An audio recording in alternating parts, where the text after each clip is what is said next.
ఆత్మను అనుభవిస్తూ వచ్చాను ప్రభా. నూతన కార్యములు నిబిడల్లో జరిగించండి ప్రభా. అద్భుతములు నిబిడలో జరిగించండి ప్రభా. నీకు సాక్షులుగా ఇహమందు జీవించే కృప ప్రతి ఒక్క బిడ్డకు మీరు దయచేయండి నాయన. మమ్మల్ని అందరినీ మీ స్వాధీనంలో ఉంచుకోండి ప్రభా. అయ్యా, ఇదిగో జరిగించిన కార్యక్రమం అంతటిలో, ఈ ఆరాధన అంతటిలో నువ్వు సహాయం చేస్తావు. ఇక నువ్వు జరగబోయేనైనా ప్రభా ఆరాధన అంతటిలో కూడా నువ్వు తోడుగా ఉండండి. మీరు నాతో మాతో మాట్లాడండి. నీ కృప దయచేయండి.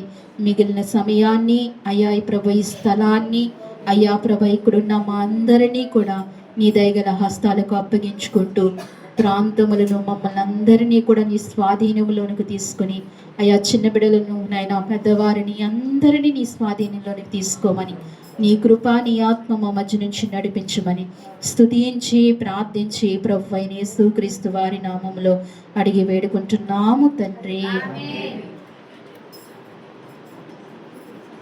అందరం కూర్చుందా అండి? ప్రతి ఒక్కరు కూర్చుందాం. సాక్ష్యం ఇవ్వాలి అనుకునేవారు సాక్ష్యాన్ని అందించండి.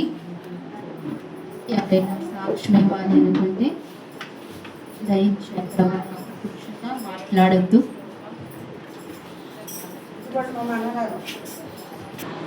సాక్ష్యాన్ని బట్టి దేవునికి మహిమ చెల్లిందామండి. ఒకసారి అందరం దేవుని స్తోత్రం చెల్లిందాం. హల్లెలూయా. మరి తల్లి నీలమ్మ గారు ఇచ్చిన సాక్ష్యాన్ని బట్టి మరి బెంగళూరు నుంచి క్షేమంగా మన మధ్యకు నడిపించారు. అలాగే వచ్చిన తర్వాత వారి తోటకోళ్ళ గారు చనిపోవటం జరిగింది. మరి మీ సాక్ష్యం విన్నారు. ఆ కుటుంబ ఆదరణ కొరకు, ఆ కుటుంబ రక్షణ కొరకు మీ అనుదిన ప్రార్థనలు జ్ఞాపకం చేసుకోండి. అలాగే కుమారి గారు వాళ్ళ అన్నయ్య గారి గురించి ఆరోగ్యం దేవుడు మరింతగా అనుగ్రహించినట్లుగా మనందరము ప్రార్థన చేస్తున్నాం. మరింతగా ప్రార్థన చేయండి. వారు మరి డబ్బు విషయంలో కూడా ప్రార్థన కోరుకున్నారు. ఆ విషయంలో కూడా వారి వదిన గారికి దేవుడు సహాయపడినట్లుగా మీ అనుదిన ప్రార్థనలో జ్ఞాపకం చేసుకోండి. మరి సహోదరి దుర్గ గారు ఇచ్చిన సాక్ష్యాన్ని బట్టి కూడా దేవునికి మహిమ కలుగును గాక. మరి సాయి గురించి మనందరము ప్రార్థన చేస్తూ వచ్చాం. మనందరి ప్రార్థన దేవుడు ఆలకించి, వారి ప్రార్థన కూడా దేవుడు ఆలకించి చక్కటి కుమార్తెని సాయికి ఇచ్చారు. మరి దుర్గ గారికి చక్కటి మనవరాల్ని దేవుడు అనుగ్రహించారు. దేవుడు ఎంతగానో ఆ కుటుంబానికి వారికి సహాయపడ్డారు. మరి ఆ సాక్ష్యాన్ని బట్టి కూడా దేవునికి మహిమ కలుగును గాక. ఆ చంటి బిడ్డ మరింతగా దైవ సన్నిధిలోనూ గొప్పగా దేవుడు పెరిగించినట్లుగా మరింతగా మీ అనుదిన ప్రార్థనలో జ్ఞాపకం చేసుకోవాల్సిందిగా మనవి చేస్తున్నానండి. మీ అందరికీ నా ప్రత్యేకమైన వందనాలు. మరి దూర ప్రాంతాన్ని చూరు నుంచి వచ్చిన కావేరికి కూడా నా ప్రత్యేకమైన వందనాలు. మీ అందరినీ దేవుడు దీవించును గాక. ఇంతవరకు మనం పాటలు పాడుతూ దేవుని స్తుతిస్తూ దేవుని ఆరాధిస్తూ వచ్చాము. మరి దేవుని మాటలు మనము విందాము. దేవుని మాటలు మరి గత వారంలో మీకు వాక్యాన్ని జ్ఞాపకం ఉంది అని అనుకుంటున్నాను. మీ అందరికీ కదండి, మీ అందరికీ వాక్యము జ్ఞాపకం ఉంది అని అనుకుంటున్నాను. ఉంది అంట. దేవునికి మహిమ కలుగును గాక. దేవుడు మీకు ఇంకా మరింత జ్ఞాపక శక్తిని దేవుడు అనుగ్రహించును గాక. అయితే వారం మనం దేవుని వాక్యాన్ని దయించుప్పుడే చదివేసుకుందాము. అందరం కూడా చిన్న బిడ్డలు వేడ్చినప్పుడు, వారు ఏదైనా అల్లరి చేస్తున్నప్పుడు వారి తల్లులు కానీ వారికి సంబంధించిన వారు కానీ వారు మాత్రమే చూసుకోవాలి. మిగిలిన వారు వెనక్కి చూడొద్దు. దేవుని వెనక్కే చూద్దాము. దేవుని వాక్యానికి అటువంటి విలువనిద్దాము. ఎందుకంటే దేవుడు గొప్ప దేవుడు. ఆయన కంటే శక్తిమంతుడు ఎవరు లేరు. ఆయన మాట్లాడుతుండగా ఆయనకి అంతటి గౌరవము, అంతటి విలువ ఇస్తే కనుక దేవుడు ఉన్నతమైన కృప మనందరికీ దేవుడు అనుగ్రహిస్తూ ఉంటాడు. మన సెల్ ఫోన్లైనా స్విచ్ ఆన్ ఆఫ్ చేసుకోవటం కానీ, సైలెంట్లో పెట్టుకోవడం కానీ ఇది కూడా చేద్దాము. మనం చేస్తూ నూతనంగా వచ్చిన వారికి కూడా అది తెలియచేద్దామండి. మరి మనం క్రీస్తునందు ఉన్న ఎడల లాభములు ఏవి? ఇంకా నేను అడగకుండానే సౌభాగ్య చెప్తుంది.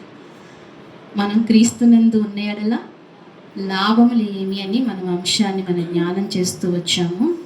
ఈ అంశంలో జ్ఞానం చేస్తూ ఉండగా 5 మనం జ్ఞాపకం చేసుకున్నాం. పరిశుద్ధాత్మ దేవుడు 5 జ్ఞాపకం చేస్తూ వచ్చాడు.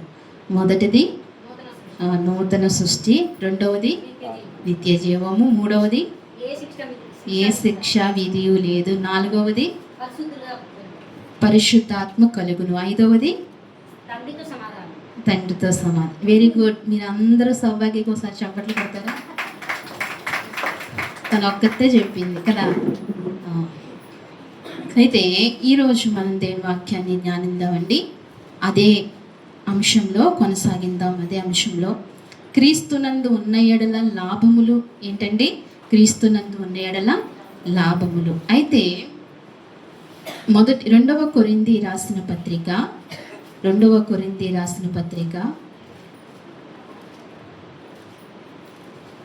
నేను ఒక 20 నిమిషాలే నేను వాక్యాన్ని పంచుకుంటాను. 2 కొరింథీ రాసిన పత్రిక 5వ అధ్యాయము 21వ వచనం చదువుతారా?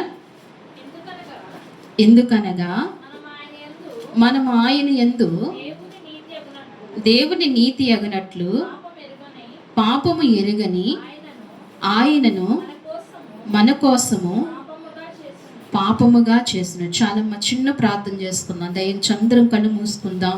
అందరూ హృదయాలలో ఒక్క మాట అడుగుదాం. దేవా, నువ్వు నాతో మాట్లాడేది నీవే ప్రభువా. ఆ పాత్రలో ఉండి నువ్వు నాతో మాట్లాడు ప్రభువా అని అందరం అడుగుదాం. పరిశుద్ధాత్మ సహాయాన్ని అందరము కోరుకుందాం.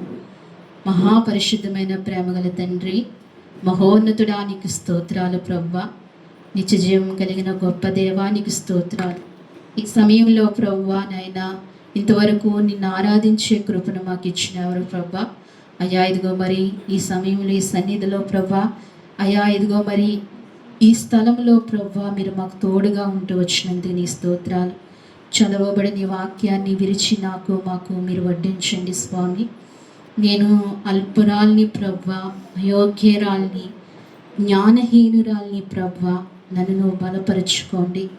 నాలో నీ ఆత్మనుంచండి స్వామి. మీరు మాతో మాట్లాడండి.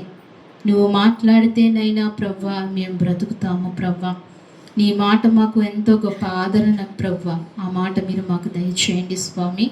ఈ వాక్యాన్ని విరిచి మాకు వడ్డించండి. ఈ ప్రాంతాన్ని అంతటినీ మీరు స్వాధీనపరచుకోండి. నన్ను సంపూర్ణంగా మీ సిలువ చోట మరుగుపరచుకోండి. కొలతలేని ఆత్మతో నింపి నడిపించుకోమని యేసుక్రీస్తు వారి నామములో అడిగి వేడుకుంటున్నాము తండ్రి. ఇక్కడ మనం చదవబడిన వాక్యం ఏంటంటే, ఎందుకనగా మనం ఆయన యందు దేవుని నీతి అగునట్లుగా పాపము ఎరుగని ఆయన మన కోసము పాపముగా చేసెను. ఇక్కడ మనము నీతిగా ఉండాలని దేవుడు సెలవిస్తున్నాడు. ఎలా ఉండేది? నీతి అనేది మనం పట్టుకుందాం. నీతి అగునట్లుగా, ఏమగునట్లుగా? నీతి అగునట్లుగా దేవుని వాక్యం సెలవిస్తుంది. నీతిమంతులు లేడు, ఒక్కడునూ లేడు. ఎవరు లేరంటండి? ఒక్కడునూ లేడంట. మానవులో ఎవరు కూడా ఒక్కళ్ళు కూడా నీతిమంతుడు లేరంట. నీతిమంతుడు లేడు, ఒక్కడునూ లేడని దేవుని వాక్యం సెలవిస్తుంది. అయితే అదే దేవుని వాక్యము నీతి అగునట్లుగా, ఏమగునట్లుగా? నీతి అగునట్లుగా. ఇప్పుడు నీతి అగునట్లుగా అంటుంది. ఎందుకనగా మనము ఆయన యందు, ఎవరి యందు? మనము ఆయన యందు దేవుని నీతి అగునట్లుగా. మానవులకి ఎవరికి నీతి లేదు, దేవునికి ఏముందండి? దేవునికి నీతి ఉంది. ఆయన నీతిమంతుడు. ఎవరండి ఆయన? ఆయన నీతిమంతుడు, ఆయన శక్తిమంతుడు. ఆయనకు పేర్లు కొదవలేదు, అనేకమైన పేర్లు ఆయనకు ఉన్నాయి. అందుకే అంటున్నాడు ఇక్కడ, ఎందుకనగా మనము ఆయన యందు దేవుని నీతి అగునట్లుగా పాపము ఎరగని ఆయన మన కోసము పాపముగా చేసెను. ఏమి ఎరగని ఆయన? అబ్బా, ఎంత గొప్ప మాట చూడండి. పాపము ఎరగని ఆయన యేసుక్రీస్తు ప్రభువారంటండి పాపము ఎరగని వాడంట. ఎవరండి? పాపము ఎరగని వాడు. అందుకే ఆయన కుమారుణ్ణి ఈ లోకానికి పంపించి ఈ పాపుల కొరకు, ఈ పాపులని పవిత్రులుగా చేయుటకు ఆయన ఈ లోకానికి రావాల్సి వచ్చింది. ఆయన ఏమెరగని వాడంటండి? పాపం ఎరగని వాడమంట. మనం ఎవరమి? నీతి ఎరగని వారం. మనం ఎవరమి? నీతి ఎరగని వారు. అసలు నీతి న్యాయములు మన దగ్గర లేనే లేవు. ఉన్నాయా అండి? లేనే లేవు. మనం న్యాయంగా మాట్లాడుతాము అని అనుకుంటాం కానీ, మనం న్యాయంగానే ప్రవర్తిస్తున్నాము అనుకుంటాం కానీ, మనం న్యాయంగానే ఆలోచిస్తున్నాం అని అనుకుంటాం కానీ, ఎంత మాత్రము ఏ మనుష్యుడిలోను, ఎవరిలోనండి? ఏ మనుషుడిలోనూ నీతి న్యాయములు లేనే లేవు. అయితే ఆయనలో ఎంత మాత్రమూ పాపము లేదు. ఏమి లేదండి, ఆయనలో ఎంత మాత్రమూ పాపము లేదు. అందుకే ఇక్కడ అంటున్నాడండి, ఆయన మన కోసము పాపముగా చేస్తును. ఆయన్ని ఏం చేశారండి? మన కోసము పాపముగా చేయబడ్డాడు ఆయన. ఒకటి గమనించాలి, మనము ఎలా మనకు పాపం వచ్చిందండి? అందరికీ తెలిసిన విషయమే. ఎలా పాపం వచ్చింది? ఆజ్ఞాతిక్రమం వల్లే పాపం వచ్చింది. తర్వాత ఎలా పాపం వచ్చింది? ఆదాము ద్వారా, అలా తరతరాలు తరబడి మన పితరుల ద్వారా, అలా మన తల్లిదండ్రుల ద్వారా మనకేమైందండి? పాపము వచ్చింది. జన్మ పాపం మనకు తగిలింది, వచ్చింది. అందరము పాపులమే. మనము పుడతంతోనే పాపము చేయలేదు కానీ, మనం పాపులం అవ్వాలని మన ఉద్దేశం కాదు కానీ, మనం కోరుకోకుండానే మన వెంట వచ్చింది ఏంటండి? పాపం. మనం కోరుకోకుండా మన వెంట వచ్చింది పాప నవిజం మనలో ఉంది. ఈ నవిజము, పాప నవిజం మనలో, మానవుడిలో ఉంది. అయితే మరి యేసు ప్రభు వారు పాపిగా ఎలా అయ్యారు? ఆయన మరి పాపముగా పుట్టలేదు సుమా. ఆయన ఎలా పుట్టలేదండి? ఆయన పాపముగా పుట్టలేదు, మనవలే పుట్టలేదు. ఆయన పరిశుద్ధుడిగా జన్మించాడు. ఆ మ్రాని మీద ఒక్కసారిగా మన పాపములు ఆయన మీద వేసుకున్నారు, అక్కడ వేసుకున్నారు. అంతవరకు ఆయన పాపము లేని వారి. దేవునికి మహిమ కలుగును. ఆయన ఎవరు లేని వారండి? పాపము లేని వారు, ఏ దోషము లేని వారు ఆయన. ఎప్పుడైతే ఆ సిలువ మీదకి వెళ్ళారో, ఆ సిలువ మీద నువ్వు ఎలాగైతే పాపముతో పుట్టావో అలాగనే ఆయన సిలువ మీద ఉన్నారు.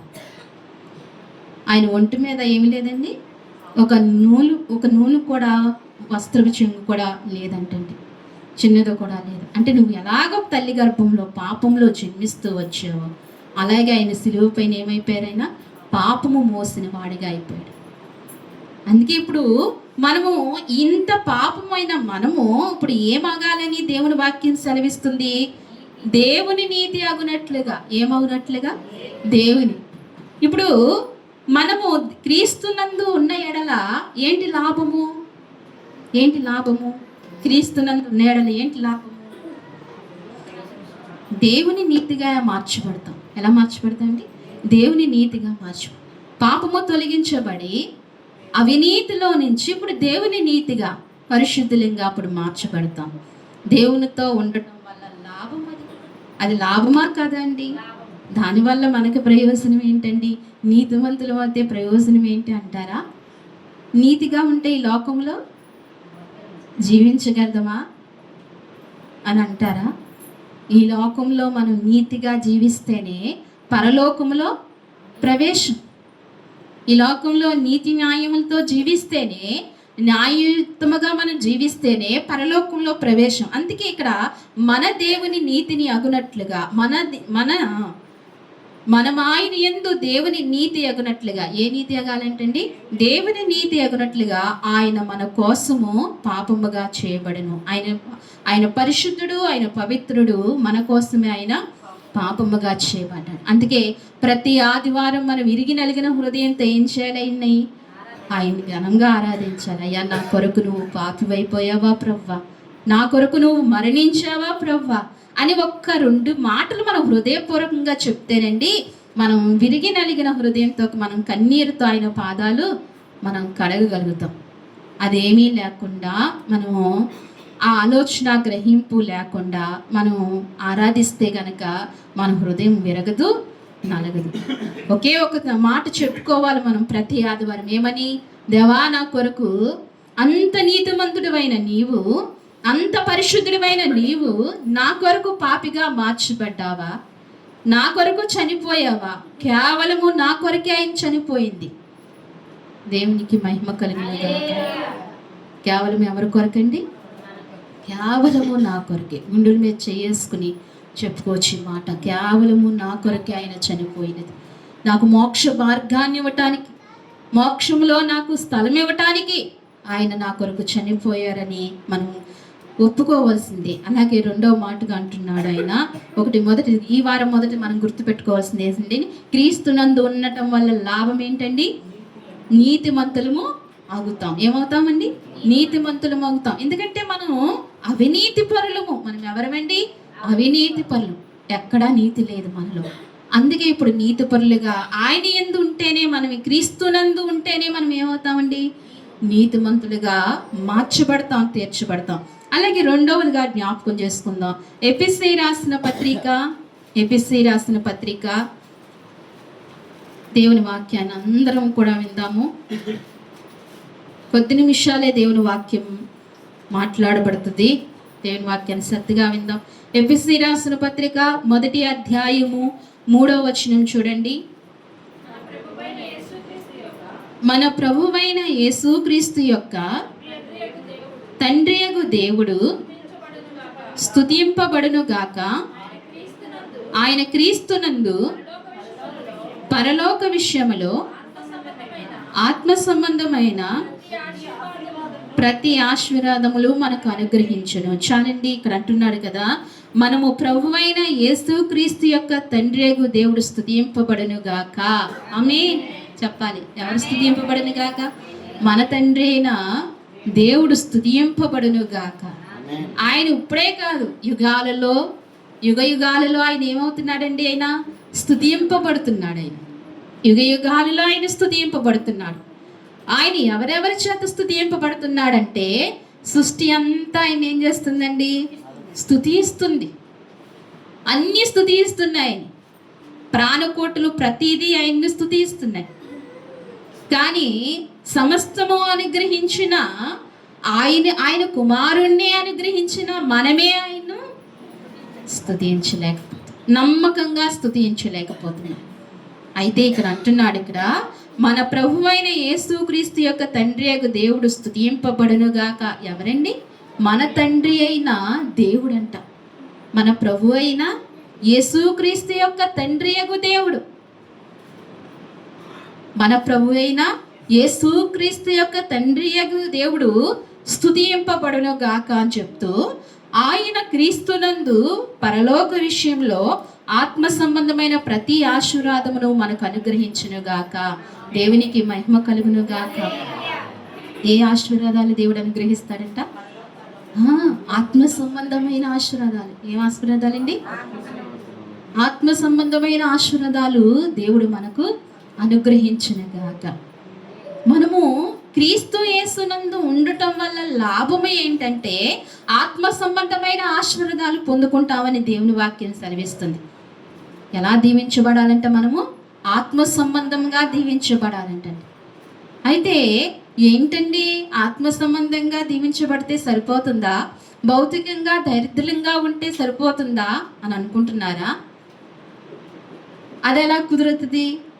ఆత్మలో నువ్వు చాలా బాగా ఆశీర్వదింపబడిపోయి భౌతికంగా నీకు తినడానికి కూడా తిండి లేకుండా స్థితిలో ఉంటే అది ఆశీర్వాదం ఎలాగవుతుంది? అంటే కనిపించే దీవెన నువ్వు పొందుకోలేకపోతున్నావు. కనబడని దీవెన ఎప్పుడో ఎక్కడో నాకెందుకండి అని అనుకుంటున్నావా? ఆ ప్రశ్న కలుగుతుంది. మనం సమస్యల గుండా వెళ్తున్నప్పుడు, ఆ పరిస్థితులు అనుభవిస్తున్నప్పుడు ఆ క్వశ్చన్ మార్క్ మన హృదయంలో అవదా అండి? ఖచ్చితంగా అవుతుంది. ఎందుకయ్యా, ఎక్కడో ఎందుకు? బ్రతుకున్నప్పుడు ఇక్కడ లేనప్పుడు నాకు దీవెన ఏమనుకుంటామండి? ఎప్పుడో ఎక్కడో ఎందుకయ్యా?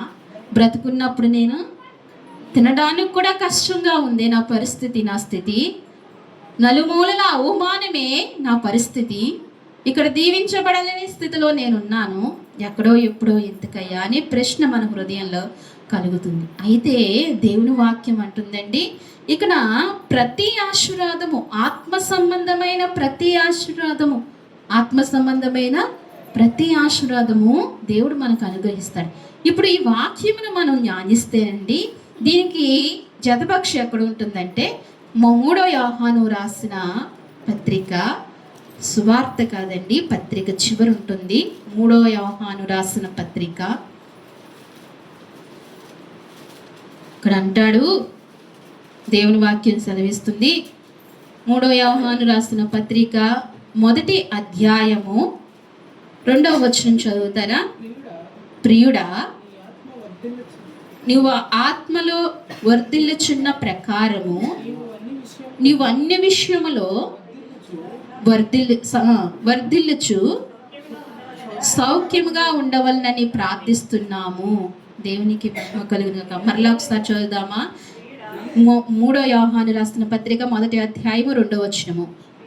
ప్రియుడా, నీవు ఆత్మలో వర్ధిల్లుచున్న ప్రకారము నీవన్ని విషయంలో వర్ధిల్లుచు సౌఖ్యముగా ఉండవలనని ప్రార్థిస్తున్నాము. అపోస్తలుడైన పౌలు గారు ఇక్కడ ఒక మాట అంటున్నాడండి. ఇప్పుడు మనం ఇందాక చదవబడిన వాక్యము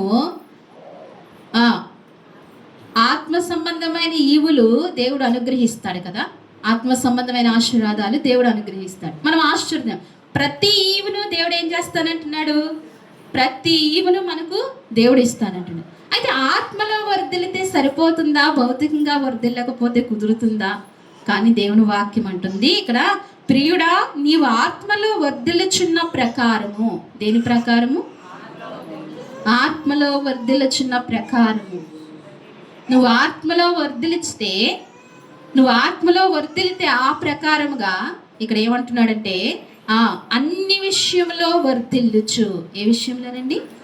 అన్ని విషయంలో వర్ధిల్లుచు. నువ్వు మొదట ఎక్కడ వర్ధిల్లాలి? నువ్వు ఆత్మలో వర్ధిల్లాలి. ఆత్మలో వర్ధిల్లితే సరిపోతుంది అనుకోవద్దు. నువ్వు ఆత్మలో వర్ధిల్లితే గనక అన్ని విషయంలో, ప్రతి విషయంలో ఏం చేస్తాడంటే, నువ్వు ఇక్కడ అంటున్నాడు అన్ని విషయంలో వర్ధిల్లుచు సౌఖ్యముగా ఉండవలెనని ప్రార్థిస్తున్నాము. దేవునికి మహిమ కలిగిన. ఎలా ఉండవలెనని? సౌఖ్యముగా, క్షేమంగా ఉండవలెనని, సౌఖ్యంగా ఉండవలెనని ఏం చేస్తున్నాడంట? ప్రార్థన చేస్తున్నాడు. ఇప్పుడు మొదటిగా మనం ఎక్కడ వర్ధిల్లాలండి? ఆత్మలో వర్ధిల్లాలి. ఇప్పుడు క్రీస్తు యేసునందు ఉండటం వల్ల లాభం ఏంటి? ఇప్పుడు క్రీస్తు యేసునందు ఉండటం వల్ల లాభం ఏంటంటే, మొదటిగా మనం ఎక్కడ వర్ధిల్లుతామండి? ఆత్మలో వర్ధిల్లుతాం. ఎక్కడ వర్ధిల్లుతాం? ఆత్మలో వర్ధిల్లుతాం. ఆత్మలో వర్ధిల్లే కొలిది అన్ని విషయంలో సౌఖ్యంగా వర్ధిల్లుతా ఉంటాం. అబ్బా, ఎంత గొప్ప మాట చూడండి. ఇది సామాన్యమైన మాట కాదు, శక్తివంతమైన దేవుని మాట ఇది. దీన్ని మనం పట్టుకోవాలి, దీన్ని మనం ధ్యానించాలి. మనం ఆశీర్వదింపబడాలి అంటే, మనం దీవించబడాలి అంటే, యేసు నామములో నీవు దీవించబడతావని ప్రతి ఒక్కరూ చెప్తారు. అసలు దీవించబడటానికి ఏముండాలి? పునాది ఉండాలి. బిల్డింగ్ కట్టబడటానికి ఏముండాలండి? పునాది లేకుండా బిల్డింగ్ అయిపోతుందా? అసలు దీవించబడాలి అంటే ఏముండాలి? నువ్వు ముందు ఆత్మలో ఏం చేయాలి? మన దేవుని యందు ప్రతి ఆశీర్వాదము దేవుడు మనకు అనుగ్రహించాలి. అది ఆత్మలో వర్ధిల్లేక ప్రతి విషయంలో మనం ఏమవుతామండి? ప్రతి విషయంలో సౌఖ్యంగా వర్ధిల్లుతామని దేవుని వాక్యం సెలవిస్తుంది. రెండవదిగా ఏంటంటే, మనం క్రీస్తు యేసునందు ఉండటం వల్ల లాభం ఏంటంటే ఆశీర్వదింపబడతాము. ఏంటండి? రెండో మాట ఏంటండి? ఆశీర్వదింపబడతాము. నీతిగా తీర్చబడతాము మొదటి మాట. రెండో మాట ఆశీర్వదింపబడతాం. ఎక్కడ ఆశీర్వదింపబడాలి? ఆత్మలో ఆశీర్వదింపబడాలి. ముందు పరలోక విషయంలో, అన్ని విషయంలో ఆశీర్వదింపబడితే ఇహమందు మనం ఏమవుతామండి? సౌఖ్యంగా ఆశీర్వదింపబడతాం, దీవించబడతాం. ఇది రెండవ మాటగా. మూడవదిగా కూడా చూసుకుందామా? ఇదే ఎఫెసీ రాసిన పత్రిక, ఎఫెసీ రాసిన పత్రిక 1వ అధ్యాయము 7వ వచనం చదువుతారా? దేవుని కృపా మహదైశ్వర్యమును బట్టి ఆ ప్రియుని యందు ఆయన రక్తము వలన మనకు విమోచనము, అనగా మన అపరాధములకు క్షమాపణ కలిగి ఉన్నది. దేవునికి మహిమ కలుగునుగా. చాలండి. ఇక్కడ అంటున్నాడు చూడండి, ఇక్కడ దేవుని వాక్యం మూడవదిగా మనకు సెలవిస్తుంది, దేవుని కృపా మహదైశ్వర్యమును బట్టి. దేన్ని బట్టి అంటండి? దేవుని కృపా మహదైశ్వర్యము. ఆయన ఎవరంటండి? ఆయన ఐశ్వర్యవంతుడు అపోస్తులు కదమ్మా. ఎపిస్సి రాసిన పత్రిక మొదటి అధ్యాయము, ఎపిస్సి రాసిన పత్రిక మొదటి అధ్యాయము 7వ వచనం.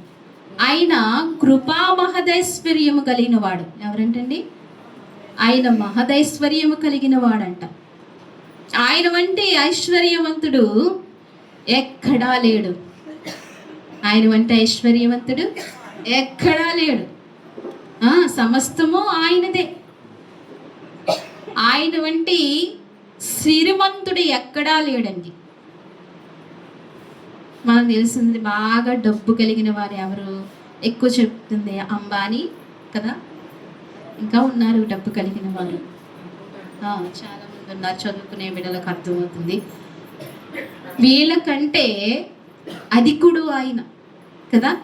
ప్రపంచంలో కాదు, అనేక ప్రపంచంలో కాదు, ఏ ప్రపంచంలో ఏ దేశాల్లో వెళ్ళినా, ఎక్కడికి వెళ్ళినా, ఏ జగాలు తిరిగినా ఆయనే సిరిమంతుడు, ఆయనే ఐశ్వర్యవంతుడు. అందుకే ఇక్కడ అంటున్నాడు, ఇక్కడ దేవుని కృపా మహదైశ్వర్యమును బట్టి ఆ ప్రియుని యందు. ఎవని యందండి? ఆ ప్రియుని యందు. ఎవరు ఆ ప్రియుడు? ఎవరండి మీ ప్రియుడు? Very good. ఎవరు మన ప్రియుడు? ప్రభువైన యేసుక్రీస్తు వారు. గర్వంగా చెప్పుకోవాలి, నా ప్రియుడు యేసుక్రీస్తు ప్రభువు, నీ ప్రేమామయుడు, మన ప్రేమామయుడని. ఆయన్ని ప్రేమిస్తే నెమ్మది ఉంటుంది. ఒకసారి ఆలోచించండి. ఆ ప్రియుడిని ప్రేమిస్తే నెమ్మది ఉంటుంది. లోకంలో ఏ ప్రియుని ప్రేమించిన ఏముంటుంది? అశాంతి. కొత్త అశాంతి తెచ్చుకోవాలి. అశాంతి, అసమాధానం, శాంతి ఉండదు, నెమ్మది ఉండదు. కానీ ఆ ప్రియున్నే ప్రేమిస్తే గనక నువ్వెంత శాంతి పొందుకుంటావో తెలుసా? ఎంత నెమ్మది పొందుకుంటావో తెలుసా? నీ జీవిత కాలం అంతా ఆ ప్రియుని ప్రేమించవచ్చు. వయసుతో సంబంధం లేదు. ఆ ప్రియుని ఆ రీతిగా ప్రేమించవచ్చు. ఆ ప్రియుడు నీ ప్రియుడిగా కావాలి. నా ప్రియుడని దేవుని వాక్యం సెలవిస్తుంది. ఇక్కడ అందుకే అంటున్నాడు, ఇక్కడ ఏమంటున్నాడంటే, ఆ ప్రియుని యందు ఆయన రక్తము వలన మనకు విమోచన, అనగా మన అపరాధములకు క్షమాపణ కలుగునుగాక. అబ్బబ్బబ్బా, ఏం కలుగుతుందండి? విమోచన, మన అపరాధములకు క్షమాపణ కలుగుతుందంట. విమోచన, పాపముల నుండి విమోచన. మన అపరాధములకు ఏం కలుగుతుందంటండి? క్షమాపణ కలుగుతుందంట. ఇప్పుడు క్రీస్తుని యేసునందు ఉండటం వల్ల లాభము ఏంటంటే పాప విమోచన, అపరాధముల నుండి క్షమాపణ కలుగుతుంది. మూడవదిగా మనం జ్ఞాపకం పెట్టుకోవాలి ఏంటండి? విమోచన, అపరాధముల నుండి క్షమాపణ కలుగుతుంది. పాప విమోచన, అపరాధముల నుండి క్షమాపణ మనకు కలుగు. ఆ ప్రియునితో ఉండటం వల్ల లాభం, యేసుక్రీస్తు వారితో ఉండటం వల్ల లాభం. ఆయనతో మనం ఉంటే ఏంటండి అని అనుకోవద్దు. అలా మనం చాలా దూరంగా ఉన్నామండి ఆయనకు.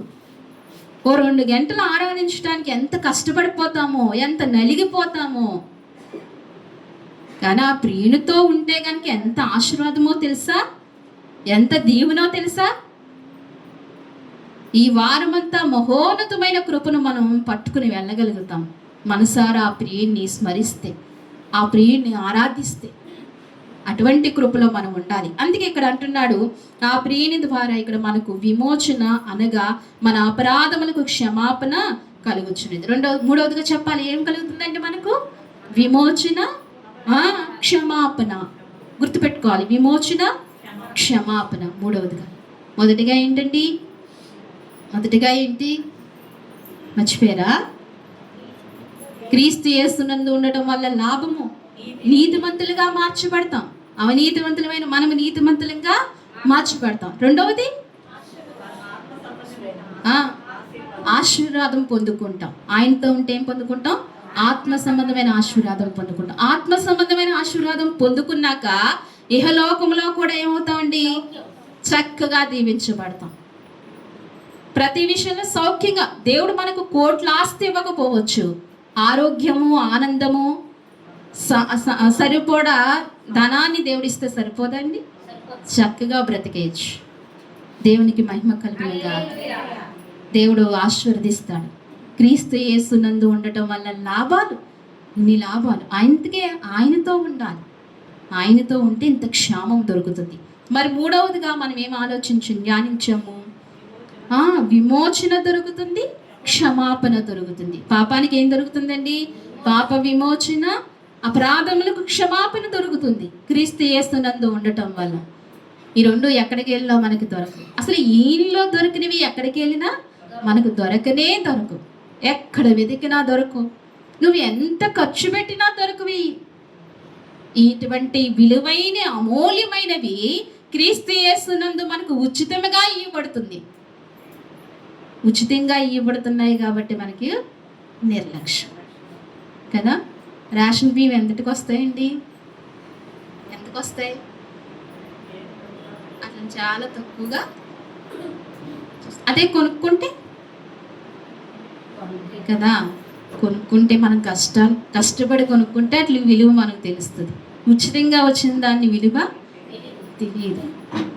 కానీ మనకు తెలిసినా తెలియకపోయినా ఆ విలువైన వాడు, ఆ విలువైన ప్రియుడు నీ కొరకు ప్రాణత్యాగం చేశాడు. నువ్వు చాలా విలువగా దాన్ని గమనించాలి. విలువగా నువ్వు ఆయన్ను ఆరాధించాలి. విలువగా ఆయన స్తుతించాలి. విలువగా ఆయన కొనియాడాలి. నీ బ్రతుకు జీవితంలో గొప్ప మేలు దేవుడు అనుగ్రహిస్తాడు. అందుకే అంటున్నాడు ఇక్కడ, విమోచన, క్షమాపణ దొరుకుతుందని దేవుని వాక్యం సెలవిస్తుంది. 4వదిగా ఇంకో మాట చూద్దాం చూడండి. 4వదిగా యోహాను పత్రిక, యోహాను సువార్త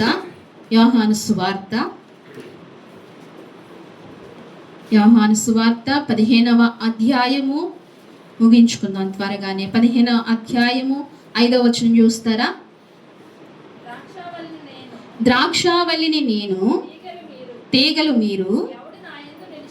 ఎవడు నా యందు నిలిచియుండునో, నేను ఎవని యందు నిలిచియుండునో వాడు బహుగా ఫలించును.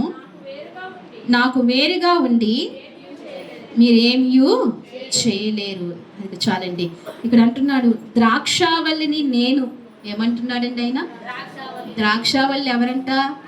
ఆయనంట. మనం ఎవరమంట? తీగలం. ద్రాక్షావల్లిని నేను, తీగలు మీరు. ఒకవేళ ద్రాక్షావల్లిలోంచి ఒక తీగి తుంచి ప్రక్కన పాడేస్తే ఏమవుతుందండి? ఎండిపోతుంది. ఎంతసేపు ఉండదు. వెంటనే ఏం చేస్తుంది? ఆకులు వాడేసిపోతాయి, కాడ వాడిపోతుంది కదా. ఒక గంటలో అది బాగా వాడిపోతుంది. ఎక్కడ ఉంటే అది ఫలిస్తుంది కదా. ఆ ద్రాక్షావళిలో ఒక తీగగా ఉంటేనే దాంట్లో ఏముంటుంది? జీవం ఉంటుంది. దాంట్లో ఏముంటుందండి? జీవం ఉంటుంది. ఒక చెట్టు కొమ్మను ఆ చెట్టుతో ఉంటేనే జీవం ఉంటుంది. నరికేస్తే దాంట్లో ఏమీ ఉండదు. అందుకే దేవుడు అంటున్నాడు, నేను ద్రాక్షావల్లిని. ఆయన ఎవరంటండి? ద్రాక్షావల్లి అంట. మనం ఎవరిమి? తీగలమి. మనం ఏం చేయాలి ఇప్పుడు? ఆయన క్రీస్తు యేసునందు ఉండటం వల్ల మనం ఏమవుతాము? ఫలిస్తాము. ఆయనలో ఉంటేనే ఫలిస్తాము. ఆయనలో ఉండకుండా లోకంలో ఉంటూ దేవా నీవే నా దేవుడు అంటూ స్తుతిస్తే కనుక ఫలించం. మరి ద్రాక్షావల్లి చెట్టులోంచి ఒక తీగ పాడేస్తే అది జీవం ఉంటుందా? ఉండదు. ఆ రీతిగానే మనం కూడా క్రీస్తులో లేకపోతే మనలో కూడా ఏముండదండి? జీవం ఉండదు. జీవంగా మనం ఉండాలి అంటే ఆయనలో మనం ఉండాలి. క్రీస్తు యేసునందు ఉండటం వల్ల లాభము చూడండి. అందుకే అంటున్నారు ద్రాక్షావల్లిని నేను, తీగలు మీరు. ఎవడైనను నా యందు నిలిచియుండిన ఎడల నేను ఎవని యందు నిలిచియుండినో వాడు బహుగా ఫలించును. అబ్బబ్బా, దేవునికి మహిమ చెల్లిందామా. ఎవడి యందు నేను నిలిచి ఉంటానో, ఎవరు నా యందు నిలిచి ఉంటాడు.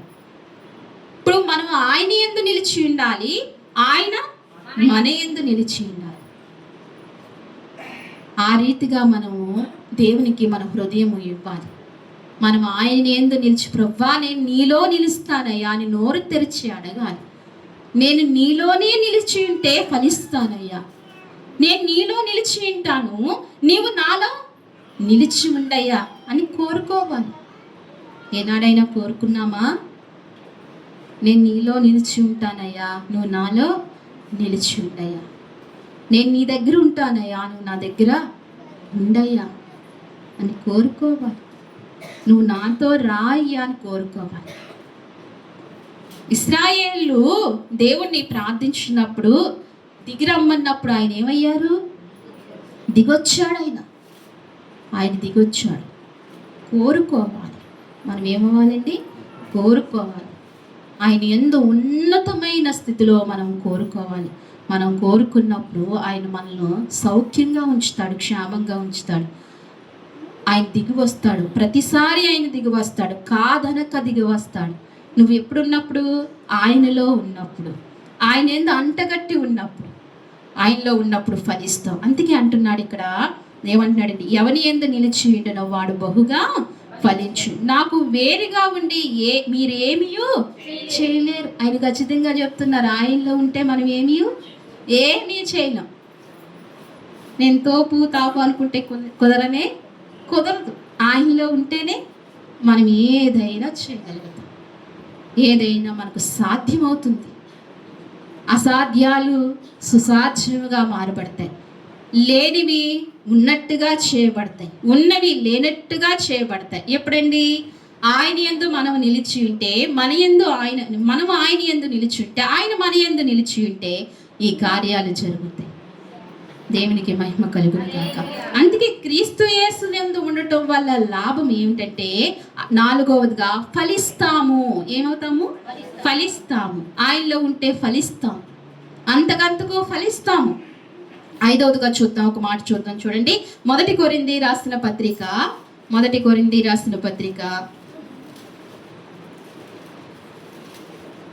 15వ అధ్యాయము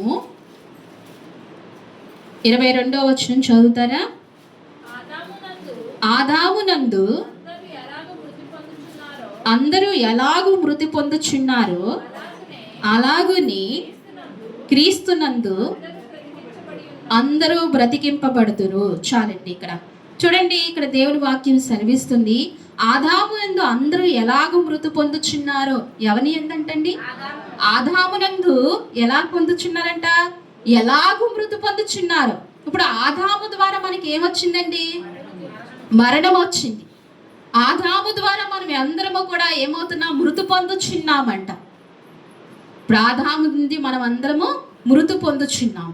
అయితే అంటున్నాడు, ఆదాము నుండి ఎలాగూ మృతి పొందుచున్నారు అలాగునే క్రీస్తునందు అందరము బ్రతికింపబడిదము. ఎలా బ్రతికింపబడతామంటండి?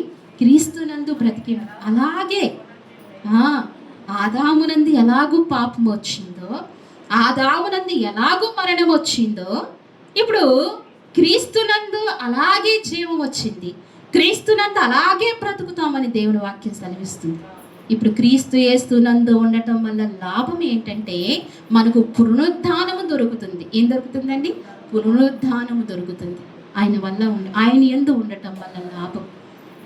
ఆదాము ద్వారా వచ్చిన పాప శాపాలు క్రీస్తు ద్వారా తొలగించబడుతున్నాయి. పునరుద్ధానము దొరుకుతుంది. మొదటి ఆదాము ద్వారా మరణం వచ్చింది, రెండవ క్రీస్తు అనే ఆదాము ద్వారా మనకి ఏమొచ్చిందండి? జీవం వచ్చింది. ఏమొచ్చింది? జీవం వచ్చింది. క్రీస్తు యేసునందు ఉండటం వల్ల లాభం ఏంటంటే, 5వదిగా పునరుద్ధానము మనకు అనుగ్రహింపబడుతుంది. ఏమనుగ్రహింపబడుతుందండి? పునరుద్ధానం కావాలా వద్దు? పునరుద్ధానం అంటే ఏంటి? తిరిగి లేవటం కదా. ఏంటండి పునరుద్ధానం అంటే? తిరిగి లేవటం. ఆదివారమే దేవుని ఎందుకు ఆరాధిస్తున్నాము?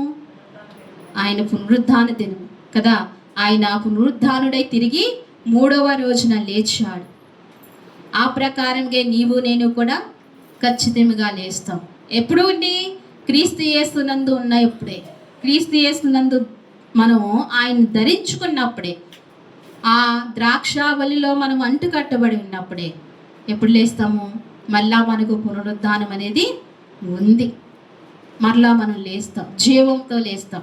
ఎన్నడూ మనము చనిపోం. మన ఆత్మ చనిపోదు. ఎన్నడూ చనిపోవంటే భూలోకంలో ఉండిపోవండి. మనకి ఇచ్చిన ఆయుష్తో బ్రతుకుతాము. కొద్దికాలం సౌఖ్యంగా ఉండాలి. దేవుడు ఇచ్చిన ఆయుష్తో ఎలా ఉండాలి? సౌఖ్యంగా, క్షేమంగా వర్ధిల్లాలి. అది దేవుని సన్నిధిలోనే దొరుకుతుంది. ఇలా వర్ధిల్తాము. ఆ తర్వాత ప్రభు చిత్త ప్రకారం ఈ లోకాన్ని విడిచిపెడతాం. విడిచిపెట్టిన వెంటనే మన ఆత్మ ఎక్కడికి వెళ్ళాలి? ఆయన సన్నిధిలోనికి వెళ్ళాలి. తిరిగి ఎక్కడి నుంచి వచ్చామో అక్కడికి వెళ్ళాలి. అది మధ్యలో నరకంలోనికి వెళ్ళకూడదు. ఆయన యందు నిలిచి ఉండకపోతే ఎక్కడికి వెళ్ళిపోతుందండి ఆత్మ? నిత్య నరకాగ్నిగుండంలోనికి వెళ్ళిపోతుంది. అందుకే అంటాడు, ఇదే సమయం, ఇదే అనుకూల సమయం రక్షణ పొందటానికి, ఇదే మిక్కిలి అనుకూల సమయం అండి. ఒకవేళ ఇక్కడ కూర్చున్న వారిలో మీరు ఎవరికైనా రక్షణ లేకపోతే దయించి ప్రభువునందు మీ హృదయాలు తెరుచుకుని మీరు పాప క్షమాపణ పొందుకొని ప్రభువులో బాప్తీసం తీసుకుని రక్షణ పొందండి. ఎందుకంటే ఆయన రక్షించే దేవుడు, అందరికీ ఉపకారి ఆయన, అందరినీ నిత్యరాజ్యంలో చేర్చుకునే గొప్ప దేవుడు ఆయన. మనందరము కూడా యుగయుగాలు బ్రతకాలి, యుగయుగాలు జీవించాలి. మన ఆత్మ సౌఖ్యంగా క్షేమంగా ఉండాలి, మన ఆత్మ క్షేమంగా ఉండాలి. అందుకే ఇప్పుడు మూలవాక్యంలోనికి వద్దామండి. క్రీస్తు యేసునందు ఉండవల్ల లాభం ఏంటంటే ఎన్ని జ్ఞానించాం మనం ఇప్పుడు? 5 జ్ఞానించాం. ఏంటి 5? నీతిమంతులంగా తీర్చబడతాము, 1. రెండవదికి ఆశీర్వదింపబడతాం, ఆత్మలో ఆశీర్వదింపబడతాం. 3వది విమోచన, క్షమాపణ మనకు దొరుకుతుంది. 4వది ఫలిస్తాము. ఎలాగండి? తీగల వల్లే మనము, ద్రాక్ష వల్ల అంటగట్టిబడి ఉంటే తీగల వల్లే మనము ఫలిస్తాం. 5వదిగా మనకి ఏం దొరుకుతుంది? పునరుద్ధానము దొరుకుతుంది, నిత్య జీవం దొరుకుతుంది, పునరుద్ధానం దొరుకుతుంది క్రీస్తు యేసునందు ఉండటం వల్ల. అయ్యా, ఇన్ని లాభాలు మాకు చూపించావు కదా, ఖచ్చితంగా నా బ్రతుకు కాలమంతయు నీతోనే జీవిస్తానయ్యా అని ఒక తీర్మానం చేసుకుని ప్రభు సన్నిధిని విడిచిపెడదాం.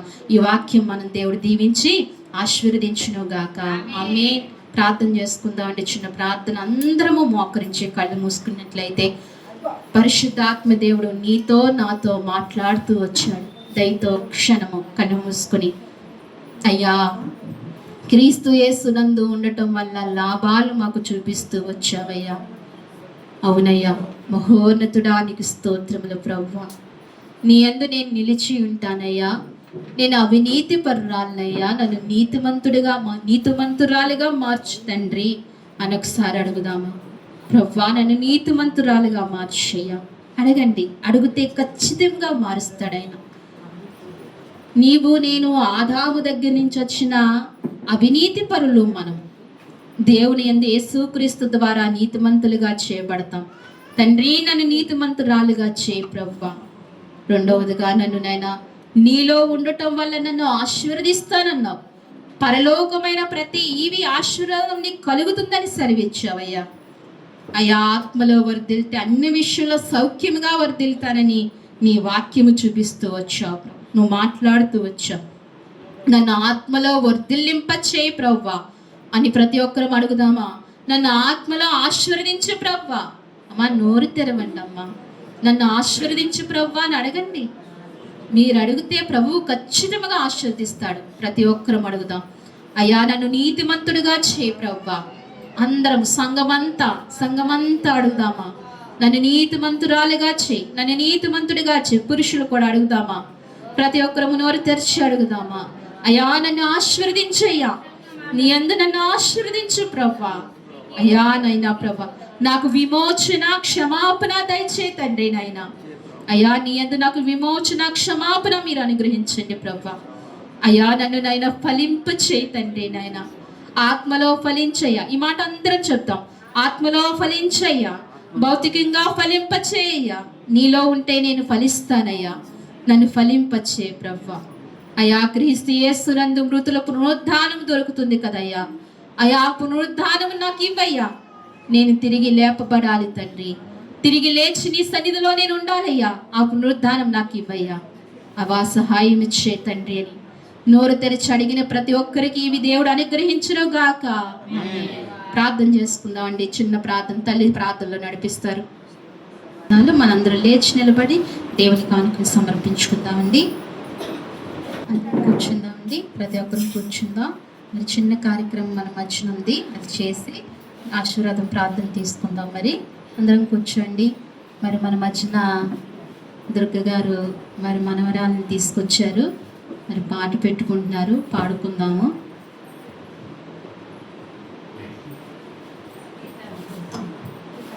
ఎవరు పాడుకుంటే వాళ్ళకే పాప.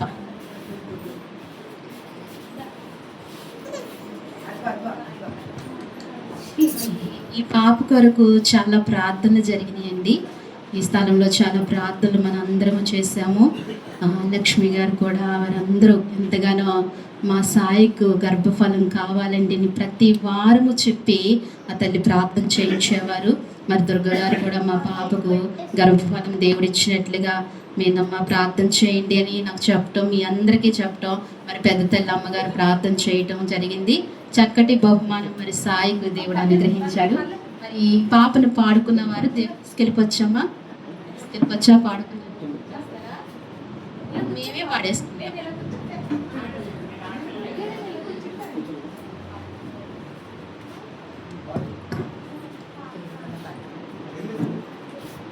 చిన్న ప్రార్థన చేసి పాట పెడదామండి.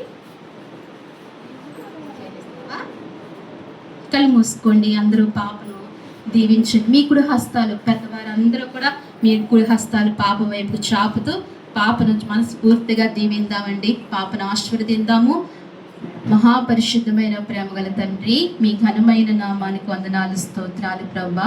ఈ సమయంలో ప్రవ్వా నీ ప్రియుని మీరు జ్ఞాపకం చేసుకుని నీవిచ్చిన ఈ బహుమానాన్ని ప్రవ్వా నీ సన్నిధికి తీసుకొచ్చి తండ్రి నాయన ఈ రీతిగా నీ బిడ్డలు కనపరుస్తుండగా నాయన మీరు తోడుగా ఉండండి ప్రవ్వా, సహాయం ఇచ్చేయండి ప్రవ్వా. ఇదిగో మరి నాయన దుర్గ గారిని జ్ఞాపకం చేసుకుని ప్రవ్వా వారి కుటుంబాన్ని అంతటినీ మీరు జ్ఞాపకం చేసుకుని వారికి ఇచ్చిన బిడ్డనైనా ప్రభా సాయిను మీరు జ్ఞాపకం చేసుకుని ప్రభా తన భర్తను మీరు జ్ఞాపకం చేసుకుని వారిని ప్రేమించి ఇచ్చిన అయా ఈ బిడ్డను బట్టి మీ సన్నిధిలో ప్రార్థిస్తున్నాను. ఇచ్చిన ఈ బహుమానాన్ని మీరు దీవించండి, ఆశీర్వదించండి, బహుగా మీరు ఫలింప చేయండి స్వామి. ఈ బిడ్డకు మంచి ఆయుర ఆరోగ్యాలు కృపాక్షేమములు ఈ బిడ్డ వెంట పంపించండి. సౌఖ్యముగా క్షేమంగా ఈ బిడ్డ వర్ధిల్లటానికి సహాయం చేయండి ప్రవ్వా. అయా అనేకమైన స్త్రీల వలె బైబిల్ గ్రంథంలో ఉన్న స్త్రీల వలె భక్తిగల స్త్రీగా ఈ బిడ్డ పెరగటానికి, ఆ రీతిగా ఈ బిడ్డ వర్ధిల్లటానికి నాయన నువ్వు సహాయం చేయమని నీ మందిరంలో నుండి మేము ప్రార్థిస్తుండగా నీ కృపను దయచేయండి తండ్రి. అయా ఈ కుటుంబానికి అంతటికీ గొప్ప మేలు చేయండి ప్రవ్వా. మరి నాయన బిడ్డను నాయన పొందుకోనప్పుడు ప్రవ్వా బిడ్డ కొరకు ఎంతగానో మేము అందరము ప్రార్థిస్తూ వచ్చాము. అయ్యా ముఖ్యంగా లక్ష్మి గారు ఎంతగానో ప్రార్థిస్తూ వచ్చారు. అయ్యా ఇదిగో మరి సంఘమంతా ప్రార్థిస్తూ వచ్చింది ప్రవ్వా. మీరు నాయన ప్రార్థనలు విని ఇచ్చిన ఈ బహుమానాన్ని బట్టి నీకు వందనాలు చెల్లించుకుంటూ అయ్యా మరొకసారి దుర్గ గారిని వారి భర్త గారిని వారి కుమారుడు మహేష్ను ప్రభు తన భార్యను బిడ్డను ప్రవ్వా మీ సన్నిధిలో ప్రార్థిస్తున్న వారు దీవించండి. అలాగే సాయిను తన భర్తను అయ్యా మరి తన అత్తింటి వారి అందరినీ కూడా మీరు జ్ఞాపకం చేసుకోమని ప్రార్థిస్తూ ఈరోజు నీ సన్నిధికి వచ్చి ఇలాగా సాక్ష్యము చెప్పుకొని నేను మహిమపరుస్తుండగా నీవిచ్చి నీ బహుమానాన్ని గణపరుస్తుండగా నీ బిడ్డలను బహుగా దీవించి ఆశీర్వదించమని నీ కృప దయచేయమని స్తుతించి ప్రార్థించి ప్రభువైన యేసుక్రీస్తు నామములో అడిగి వేడుకుంటున్నాము తండ్రి. ఆటపడుతున్నానండి. తండ్రి యొక్క కుమారుని యొక్క పరిశుద్ధ నామంలో దేవుల్లో బిడ్డ దేవుని పాట 500 దేవుని పాట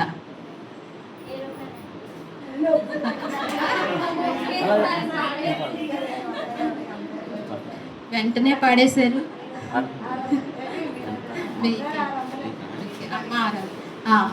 దేవుని పాట 500 మొదటిసారిగా, రెండోసారిగా, మూడవసారిగా దేవుని పాట 500. అలాగే మరి 1000 అప్పుడే పాడద్దు, లాస్ట్లో మీరే పాడదురు. కానీ రెండో పాటగా లక్ష్మి గారు 600కి పాడారు. మొదటిసారి లక్ష్మి గారు 600, రెండోసారి 600, పాస్టర్ గారు 650 అండి. మరి మూడవదిగా 650. అమ్మ జయమ్మ గారు 700, జయమ్మ గారు 700, లీలమ్మ గారు 800, లీలావతి గారు 800. మూడవసారి హారిక 850 అంటండి. హారిక 850, హారిక 850, 900. రామలక్ష్మి గారు 900కి పాడారు. మరి రామలక్ష్మి గారు 900. సాయికి 950 యశోదమ్మ గారు, 950 యశోదమ్మ గారు, సాయి 1000 రూపాయలు. Very good. సాయి వాళ్ళ అమ్మే పాడుకున్నారు 1000 రూపాయలకి. మరి ఇచ్చేద్దామా తీసుకుందామా? ఇచ్చేద్దామా? దేవునికి మహిమ కలిగాక బిడ్డను దీవిస్తూ వారికి అప్పగిస్తున్నానండి.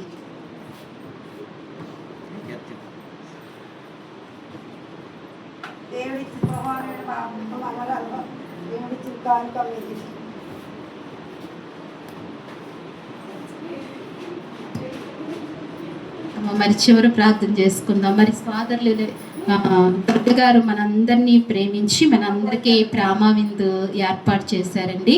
దుర్గ గారు మనందరికీ ప్రేమ విందు ఏర్పాటు చేశారు. చివరిగా మనం ఆశీర్వాదం తీసుకుని దుర్గ గారు ఏర్పాటు చేసిన ప్రేమ విందుని కూడా మనం స్వీకరిద్దాం. ఆ కుటుంబాన్ని నిండు మనసుతో దీవించి ఆశీర్వదిద్దాం. ప్రార్థన చేసుకుందామండి. చివరి ప్రార్థనలో అందరూ ఏకీభించండి దయించి. మహాపరిశుద్ధమైన ప్రేమగల తండ్రి, మహోన్నతుడా, మీ ఘనమైన నామానికి వందనాలు స్తోత్రాలు చెల్లిస్తున్నాం ప్రవ్వా.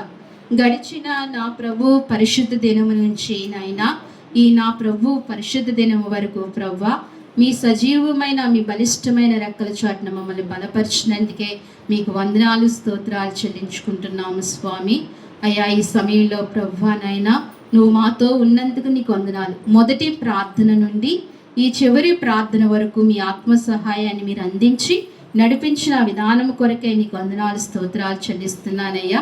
అయ్యా ఇదిగో నిన్ను ఆరాధించాం, నిన్ను స్తుతించాం, నిన్ను కీర్తించాం, మిమ్మల్ని ఘనపరిచాం, మిమ్మల్ని కొనియాడేము ప్రవ్వా. ఇంతవరకు ఆ మహిమతో మమ్మల్ని నింపండి, ఆ శక్తితో మమ్మల్ని నింపండి. నీ బిడ్డలైన వారిని అందరినీ జ్ఞాపకం చేసుకోండి. ఎవరైతే నీ సన్నిధికి వచ్చారో ప్రవ్వా, ఎవరైతే నిండు మనసుతో నిన్ను ఆరాధిస్తూ వచ్చారో వారందరినీ దీవించండి, ఆశీర్వదించండి ప్రవ్వా. ఏ లోటుతో ఈ సన్నిధిలో అడుగు పెట్టారో ఆ లోటు తీర్చబడేటట్టుగా సహాయం చేయమని ప్రార్థిస్తున్నాను తండ్రి. ఈ ఆరాధన ద్వారా అనేక కార్యాలు వారి జీవితంలో జరుగునట్లుగా, ఇంకా అనేక మందిని నాయనా ప్రభా నీ సాక్షార్థముగా నడిపించినట్లుగా కృప చూపించమని ప్రార్థిస్తున్నాను. ప్రతి బిడ్డను మీరు జ్ఞాపకం చేసుకోండి. పెద్దల మొదలుకుని చిన్నల వరకు మీరు దీవించండి, ఆశీర్వదించండి. ఆయుర ఆరోగ్యాలు దయచండి, కృపాక్షేమములు వారి వెంట పంపించండి స్వామి. ఈ వారం అంతా వారి కష్టపడి వారి కష్టార్జితం అంతా అయా ప్రభా దీవించండి, ఆశీర్వదించండి. వారి కష్టార్జితంలోంచి తీసుకొచ్చిన ప్రభా అయా కానుకలను అనేకమైన ఈవులనన్నిటినీ కూడా మీరు దీవించండి ప్రభా, ఆశీర్వదించండి అయా, బలపరచండి. ప్రతి బిడ్డను దీవించండి ప్రభా. అలాగనే స్వామి రాని బిడ్డలను కూడా మీరు దీవించండి, ఆశీర్వదించండి. ముఖ్యంగా మున్ని కొరకు ప్రార్థిస్తున్నాము నాయనా. ఆ బిడ్డకు మంచి ఆరోగ్య బలమును శక్తిని మున్నీకి దయచేయండి. సావిత్రి గారికి మంచి ఆరోగ్య బలమును శక్తిని దయచేయండి. రాయలు లక్ష్మి గారికి మంచి ఆరోగ్యమును శక్తిని బలాన్ని మీరు దయచేయండి ప్రభా. అయా బిడ్డలకు మంచి ఆరోగ్యాలు ఇచ్చి నీ సన్నిధికి నడిపించుకోమని మీ సన్నిధిలో ప్రార్థిస్తున్నాం తండ్రి, సహాయం చేయండి. అలాగే ఈ రోజునైనా చంటి బిడ్డని మీరు జ్ఞాపకం చేసుకోండి ప్రభా. సాయి కుమార్తెని మీరు జ్ఞాపకం చేసుకోండి. బిడ్డను దీవించండి, ఆశీర్వదించండి. నీవిచ్చిన నీ బహుమానము ప్రభా బిడ్డ నానాటికి వర్ధిల్లటానికి సహాయం చేయండి. కావాల్సినవన్నీ బిడ్డకు అనుగ్రహించండి నాయనా. అలాగే దుర్గ గారిని వారి కుటుంబాన్ని కూడా జ్ఞాపకం చేసుకోమని ప్రార్థిస్తున్నాం. దీవించండి ప్రభా. ఈరోజు సంఘానికి పరిశుద్ధులకు నీ సహవాసానికి అయ్యాగా ఏర్పాటు చేసిన విందును బట్టి నీ సన్నిధిలో ప్రార్థిస్తున్నాం. ఆ విందుకి ఎంతైతే నేను వారు ఖర్చు పెట్టారో నూరంతల ప్రతిఫలము వారికి దయచేయండి ప్రభా. దీవించండి అయ్యా, ఆశీర్వదించండి ప్రభా. నీకు ఇచ్చిన వారు ఎప్పుడూ నష్టపోలేదయ్యా. నీకు ఇచ్చిన వారు దీవించబడ్డారయ్యా. నీకు ఇచ్చిన వారు ఆశీర్వదించబడ్డారు ప్రభా. ఆ రీతిగా నీ బిడ్డలను నిండుగా ఆశీర్వదించమని, గొప్ప విజయాన్ని ఆ కుటుంబానికి మీరు దయచేయమని, ఆ బిడ్డల కొరకు ఆయా సాయి కొరకు ప్రార్థించిన బిడ్డలందరినీ దీవించి ఆశీర్వదించమని మీ సన్నిధిలో ప్రార్థిస్తూ, అలాగే ఆత్మీయ తల్లి అత్తయ్యని జ్ఞాపకం చేసుకోండి.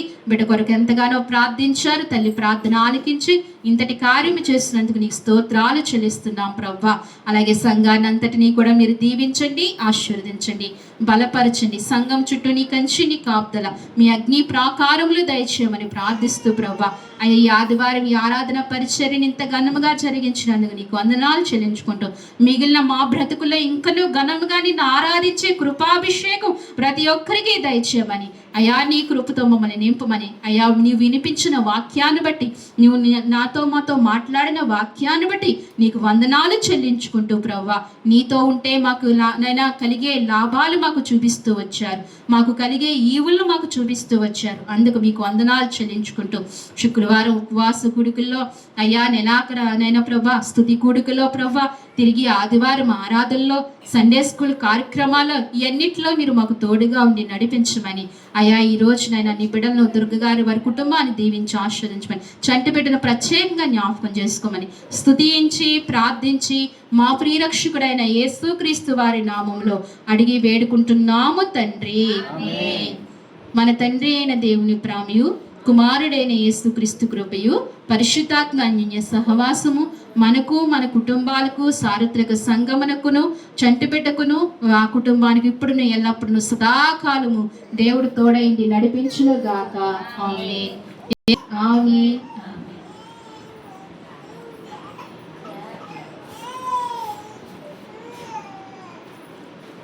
అమ్మ అందరికీ వందనాలండి, అందరికీ వందనాలు. మీ అందరినీ దేవుడు దీవించును గాక. దుర్గ గారు ఏర్పాటు చేసిన విందును అందరూ స్వీకరించగా మనం చేస్తున్నాం.